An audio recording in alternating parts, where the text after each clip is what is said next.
Why you have nothing to wear. This is me coming from my bedroom in a very rough morning. I'm here to share with you why you have nothing to wear. Based on some of the comments I have read recently on my YouTube channel, I feel like we need to have this video. We need to have this talk, me and you. We need to break it down and figure out why you don't like what's in your closet, why you feel like you have nothing to wear. I have 8 reasons from my own personal experience, from the years I have spent having nothing to wear yet a closet packed full of clothes. The number 8 one, it's gonna be a little heart to heart. We're gonna get real deep, real vulnerable together. It's gonna be okay, and let's get started. The first reason why you have nothing to wear is that you haven't cleaned out your closet. I did a video a few weeks ago, I'll link it below, but it's about like 25 things or something like that that you need to get rid of out of your closet. I'm not gonna go into detail on this. You can go watch that video if you want to, but the takeaway here is to not get hung up on things. In my past, where I've gotten hung up is I look at something, it's in great condition, it still fits, it's pretty, but I'm just not into it, and so I can't get rid of it because it's a perfectly good item. So then I think, well, I'll go sell it. I'll resell it on Poshmark. Well, I just never get around to reselling it on Poshmark because that also takes time, which I usually don't have. So what I do now is I take the things out, I put them in a box, I store them, I write a date on them, and I go through them at a later time when I have the time to spend on sorting them out and doing them. The other thing that was causing me to get hung up on this part of cleaning out my closet is because I would keep a lot of things in my closet that I still liked, but they weren't things that I currently wanted to wear. They weren't just really things I was really gravitating towards. So I moved all these items still hanging up to my guest bedroom closet, and they're kind of sitting there in case I want to go through them, but I just got them out of my sight. And that really helped eliminate things that were just causing the clutter in my brain. So if you try to skip over this step, you're still gonna have the problem of having nothing to wear. You gotta get rid of the clutter. The next very common reason why you probably have nothing to wear is because you don't have a good solid foundation of basics. Again, I did a video a couple weeks ago on basics that you need in your closet to glue everything together, to pull those statement pieces and printed tops and printed pants and flashy things, to pull them all together and make them into an outfit. So now we've cleaned out our closet, we have a good selection of basics. The next reason why you probably have nothing to wear is because you have lots of items that are for Saturday night at the club, bottle service, dancing on tables, and brunch the next day with unlimited mimosas. That sounds like when I was 25. I'm not 25 anymore. In any case, so anyway, you have lots of clothes for a Saturday night party, but you don't really have them for every day or your 9-to-5 job. Your clothing selection does not fit your lifestyle. If you're like me, in my past, that I would go out and I would always be attracted to shiny things in the store, and I'd want to buy the cute top, something that was really cool looking, but it was definitely not for a Tuesday going to drop my kid off at school, you know? So you have to kind of assess your life. It just doesn't take very long.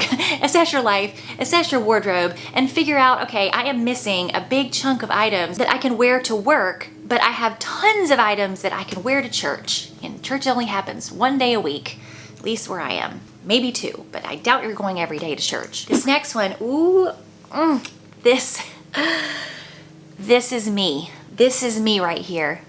This is the one that it just, what? So here's another reason why you have nothing to wear. You have a whole bunch of items in your closet that are beautiful, so pretty and cute, and they look great on you when you're like 10 pounds lighter, or when you lose 10 pounds, or when you're having a skinny day, and when you're not bloated, and when you're okay wearing the 6-inch heels. You have lots of those items because they're beautiful, right? This can cause a lot of stress in your brain when you're trying to get dressed. So I would always end up grabbing the same dang thing over and over because I didn't have to have a skinny day for that. And it was probably something frumpy looking, and it just, you know, it was terrible. I got rid of all that stuff. I didn't get rid of it. I didn't throw it away or anything. I did sell some of it on Poshmark. I sent a lot of it to ThredUp. I'll link them below as well. They have a really good program where you can just send your stuff and they'll try to resell it for you. And then some of it that I wasn't sure about, I stored in my guest bedroom closet. I have guests up there right now, which is why I'm in my bedroom, my mother-in-law, my father-in-law, so they get to look at that every day. Get it out of your sight. If it does not fit you well and you love it right now when you've just eaten a plate of brownies with icing, and then you downed it with a plate of cookies and then pancakes, and it doesn't look good on you when you do all that, to get it out of your sight. I've never done that, but that just made me really hungry, and I used to have a major sweet tooth, and I was definitely known for walking down to Magnolia Bakery in New York City and getting a 6-pack of cupcakes and eating all of them. Not sure why I shared that. I might edit that out. The next reason you probably have nothing to wear. Yes, it's a same me, new day, because I messed up that last part, but it's okay. I think it was actually meant to be. Because this next reason that you probably have nothing to wear is because you haven't played around in your clothes in a minute. And not just picked them up and held them up and decided if you want to wear it, but actually put them on your body and put them with different things. Since I had to re-record this part, I was gonna wear something else, but then I started playing around with my blue blazer and I actually put it on with this V-neck, which I have now decided I do not like it with the V-neck. I'm gonna show you it with some other things I've put it with, and you can tell me what you think. But you know, you have to try these things out, and honestly, every single time I do this, I surprise myself with what I end up liking in my closet paired together. Comment below if any of these are resonating with you so far. The next reason why you have nothing to wear, and I have had nothing to wear in the past because of this one as well, is because you overthink your outfits. You feel like it has to be some elaborate Sex and the City type like look in order for it to look good and stylish, and that is so untrue. Go onto Instagram. You will see tons of influencers that do a great job of looking stylish and put together and polished and whatever with just basic items. It's not like they went crazy putting patterns and prints and everything together. They just have like a top and a bottom and some sunglasses and some jewelry, and they look amazing. I am getting to a video next that's going to talk about how to make your basics look more stylish or look like a more interesting outfit than just basics, so stay tuned for that. Hit subscribe or whatever you need to do. Hit a reminder on your phone or write in your calendar. Anyway, back to the point. Your outfit needs to accomplish 3 things. It needs to fit your body right now. After the plate of cookies, after the brownies, after you ate all the cupcakes. It needs to be something you feel good in, and not just comfortable, but excites you. That makes you feel like the beautiful version of yourself, that even though you just ate all the cookies and brownies and cupcakes, you still feel like hot and beautiful and whatever. Or maybe not even like, you know, but you feel beautiful and you feel confident. And the third thing is, it just needs to be appropriate for the occasion. So maybe you feel wonderful in the sequined jumpsuit with the red shoes or something, but you need to go and drop your dog off at the vet, and it just, the two don't quite work together. So that's just the 3 things that need to happen in order for the outfit to look good. I'm probably oversimplifying here, and I really wouldn't even have a YouTube channel if that were the case.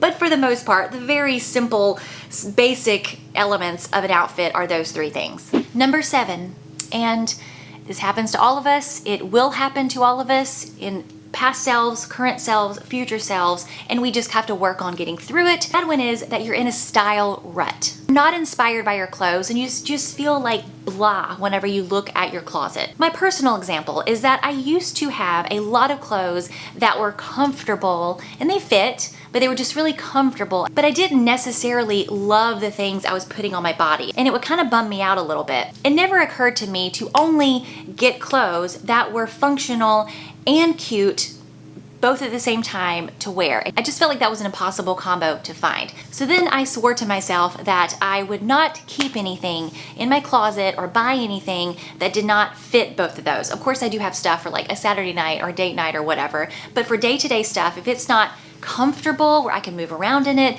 and it also, if it doesn't excite me, if those 2 things are not met, I get rid of it. I'm very good at returning things. I order a ton of things, I return what I don't want, that I'm not in love with, I get it out of my sight, and I just don't keep it. It is possible, it's just not gonna happen on like one shopping trip. I might do an entire video on getting out of a style rut, but another thing you could do is, if you're really bored with your clothes, is take a friend shopping with you and get them to pick out clothing for you. They're gonna pick out things that you would not normally pick, and just make sure you try it all on, because you might end up liking something that you initially thought would not work for your body, but your friend saw it on you and saw that it would look good.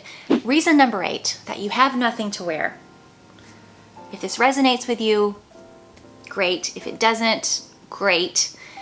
You feel like you're gonna be judged if you wear the thing that you want to wear. You love what's in your closet, but you just don't have the confidence to wear it because you're too old or too fat or too tall or too short or too blonde or to, I don't know, there's so many things that we tell ourselves, especially as we get older, oh my goodness, and we gain weight or lose weight or whatever that we shouldn't be doing because of the thing. We all go through this, every single woman. I don't care which woman you're thinking of in your head that you think does not go through this. We all do. We all have these insecurities. But the problem is we are holding ourselves back from being who we truly are and living up to our full potential because of this fear that everyone is going to judge us. But there's good news and bad news. I'll start with the bad news. The bad news is people are gonna judge you no matter what. If you don't wear the thing, if you do wear the thing, they're gonna judge you for something else. They'll judge you for how much money you have, how much money you don't have, what you ate or what you didn't eat, or where you sent your kids to school or where you didn't send them. I mean, just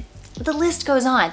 Everyone's got an opinion. But here's the good news. First of all, they only judge you for about 3 seconds. If you think about yourself, the last time you judged somebody, whether you meant to or not, you didn't stay there very long. And then you went on about your life because you got your own problems to worry about. And the next thing is, more good news, is that when people are judging you, it's more of a problem they have with themselves internally than it does with you. We all have our own things up here, our own criticisms of ourselves or what our parents would think or what our friends would think. And so when we see someone else doing the thing that we feel like we couldn't do, we start judging them because that's how we judge ourselves. So when you want to wear the thing, just remember that everybody's got their own problems in their own life and they're doing their thing. And if they judge you, who cares? For those 3 seconds that they're looking at you and thinking you shouldn't have worn the green jacket or whatever it is, why does their opinion matter? Let them have their opinion. They don't have to wear it. They can go do their own thing. That's the other thing. I've never understood why people get so upset about what someone else is wearing. Like, they're not hurting you. They're not doing anything to you. They are minding their own business in their cute outfit. Why do you care? Why do you care? So let's all strive to be our authentic selves. That's how we're going to be the happiest. I know we're just talking about clothing, but clothing is how we express ourselves. And I do think it's very important to love who we are on the inside and out and be able to be who we want to be without all the things. So I hope that helped. I hope you got some good, insightful information to think about in your own world with your own closet. I hope you go and clean out your closet, okay? If you take nothing from this, just go clean out your closet, get rid of the stuff that does not serve you right now. Just get it out of your closet. Go and put it in your bathtub, stick it in your oven or something, just to get it out of your sight. That's the biggest one. So I hope that helps. Let me know what you think. Comment below what I left out. If you have anything from your own personal experience you would like to share, love to hear it. So would everybody else. And I'll see you next time. Bye.